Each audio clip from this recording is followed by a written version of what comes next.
Power corrupts, but absolute power corrupts absolutely. I'd like to start the very first class of class 12th with this quote because this is relatable to the text, the last lesson, which is the very first lesson of class 12th from the first book, which is Flamingo. And the text is written by Alphonse Douda.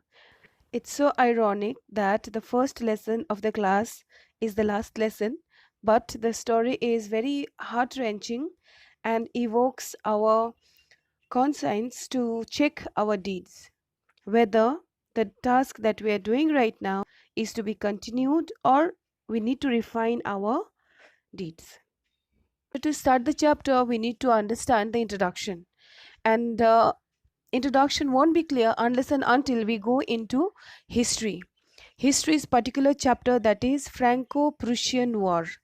In this war, Alsace and Lorraine, these two very prominent provinces of France, which were very much rich in iron ore and iron industries, were taken by German or Prussian troops. After the acquisition of these two provinces, that is Alsace and Lorraine, to German authority, how the life of Alsatians changed, we will see in this story. But before that, let me discuss few points which are left from introduction. Our second point of introduction is absolute power corrupts absolutely. If somebody is given whole power or 100% power, it's not necessary that they are going to use it judiciously. That particular person is going to be a dictator, is going to be authoritative, and out of his whims and fancies, he is going to implement the rules and regulations. And that is where the problem lies. Third point states linguistic chauvinism or language chauvinism. Chauvinism means to take excessive pride in something. And here it is linguistic chauvinism. So it means taking excessive pride in one's own language. Okay. If they are not tolerable to others' language, if they prioritize their own language, that is chauvinistic attitude. Fourth point states if a country is invaded by outside force, at that point of time they lose their freedom, and that is very obvious. And another very important point is that they lose their identity. They won't be able to follow the culture, they won't be able to follow the rituals, they will be totally under another power. Whatever they will order, the person, the suppressed person has to obey. Let's move to the next point now, and it is theme. The main theme of the story is procrastination. See, this is human nature to procrastinate things for tomorrow. And we know tomorrow never dies. We keep on piling up our work for tomorrow and we never complete that. And we don't know when our doomsday going to arrive. On that day, we are not going to get any time for completing our task. Therefore, whatever plans we have made, we should accomplish it today itself. The next point from the theme is brutality of war. See, the person who is victorious in the war, they are going to become very insensitive.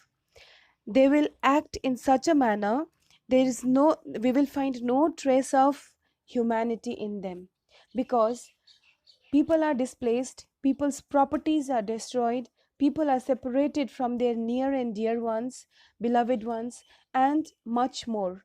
Therefore, it shows brutality of war. Let's come to the protagonist section, and here particularly we find two protagonists. Number one is M. Hamel, the teacher, and number two, Franz, the student. M. Hamel is a very strict teacher. He is a hard taskmaster. He is very dominating upon his students, but he is a guide and a philosopher as well, just like an ideal teacher, because Whatever he did to his children, it was to shape students' career only. And very importantly, he was a true patriot. He loved his country from the core of his heart, and he was very dedicated teacher. Franz. Franz was a student of M. Hamel. He used to avoid his obligations. He was a shicker. He was a truant who used to bunk the classes. He was very careless, but he realizes at last his fault. He becomes very guilty. He understands that what he had lost in these days, and when he realizes, it was too late. Before we go into the line wise explanation, let me tell you, students, the word meaning I have written within bracket in blue ink, so that it will be very easy to understand, so that you don't have to uh, look into the dictionary. And another very important thing is that the phrases or the lines which are in bold letters, in bold form rather, these are very important, and it is asked in the examinations regularly. Therefore, please focus on that. Let me start with the explanation now. I started for school very late that morning and was in great dread of a scolding, especially because M. Hamel had said that he would question us on participles, and I did not know the first word about them. Here, the protagonist is Franz, the student of M. Hamel. He was approaching towards the school, but he did not complete his homework on participle. Therefore, he was extremely fearful to go to school because the teacher was very strict. For a moment, I thought of running away and spending the day out of doors. It was so warm, so bright, the birds were chirping at the edge of the woods, and in the open field back of the sawmill, the Prussian soldiers were drilling. It was all much more tempting than the rules of participles, but I had the strength to resist and hurried off to school. Here, he was tempted by so many things. Nature, he was tempted by Prussian drills, but at that point of time, he did not realize that why these Prussian troops were drilling in their area. When I passed the town hall, there was a crowd in front of the bulletin board. For the last 2 years, all our bad news had come from there. The lost battles, the draft, the orders of commanding officer, and I thought to myself without stopping, what can be the matter now? See, here Franz was stopped by a huge crowd in the town hall, because there only all the news regarding war used to come. In the notice board, every information regarding the war used to be written. Therefore, and all the news that he received was not good at all. Therefore, he was thinking that what could be the next bad news now. But without giving any attention, he started moving towards the school because he was already late. Then, as I hurried as fast as I could go, the blacksmith watcher, who was there with his apprentice reading the bulletin, called after me, "Don't go so fast, bub. You will get to your school in plenty of time." Watcher made a sarcastic remark because he had already read the bulletin that from the next day there won't be any French classes in Alsace province. Therefore, he said, there is plenty of time.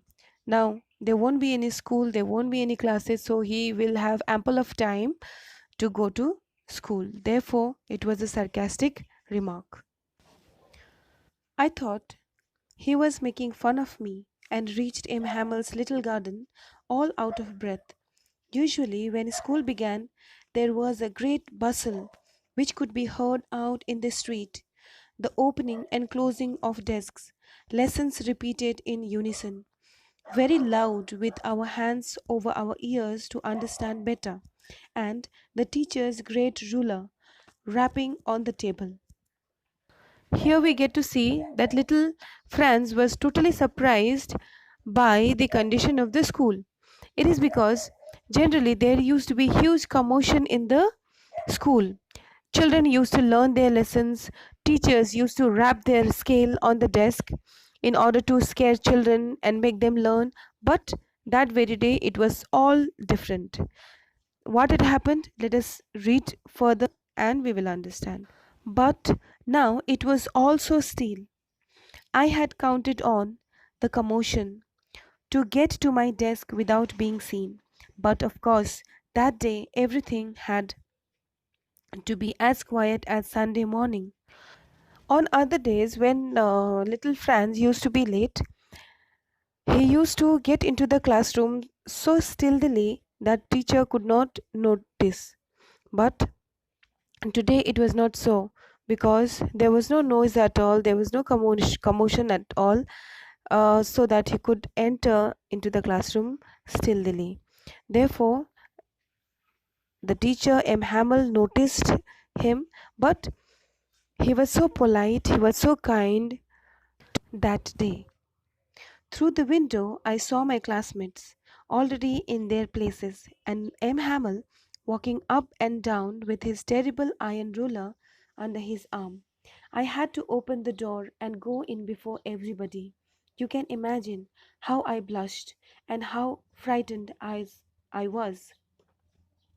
Here, it is understood that Franz did not get chance to get into the classroom stealthily, therefore he had to go from the front of his teacher.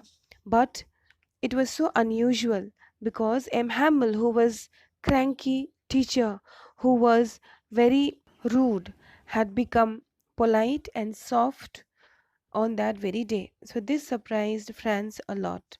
He quietly went to his seat and sat there. Let's move towards text now. I jumped over the bench and sat down at my desk. Not till then, when I had got a little over my fright, did I see that our teacher had on his beautiful green coat, his frilled shirt, and the little black silk cap, all embroidered, and he never wore except on inspection and prize days. Here, when Franz sat calmly when his fright had gone, when his fear had gone. He was relaxed now, and he looked around and looked at his teacher as well.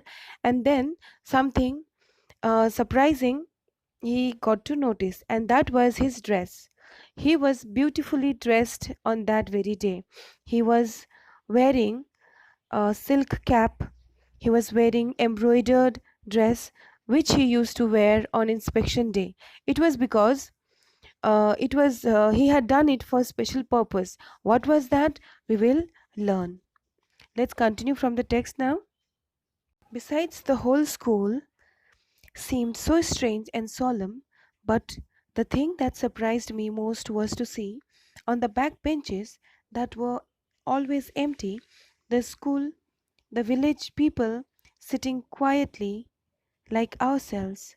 Old Hauser and his three cornered hat, the former mayor, the former postmaster, the several other besides. Everybody looked sad, and Hauser had brought an old primer thumbed at the edges, and he held it open on his knees with his great spectacles lying across the pages. Students, this was another shock that Franz had received that day. That was when he looked at the back, he could see the villagers, the people who were in position, like postmaster and other older villagers. They were there at the back, and not only that, they were having primer, a primary book with them, and which was folded from the corner, which was thumbed from the corner. Now, why they were there at the back on that very day? What had made them come to the classroom? who had not started till now. We will see. Another very important point out here to be noticed is that see here, former mayor, the former postmaster. The word former says a lot. It means that they are no more in their position. For what reason? We have to read further. Dear students, one thing I want to tell you, the video is becoming very lengthy, therefore I'm dividing it into different parts. So the first part I'll complete out here, and I'll send you another video as well. Please wait for that. Thank you.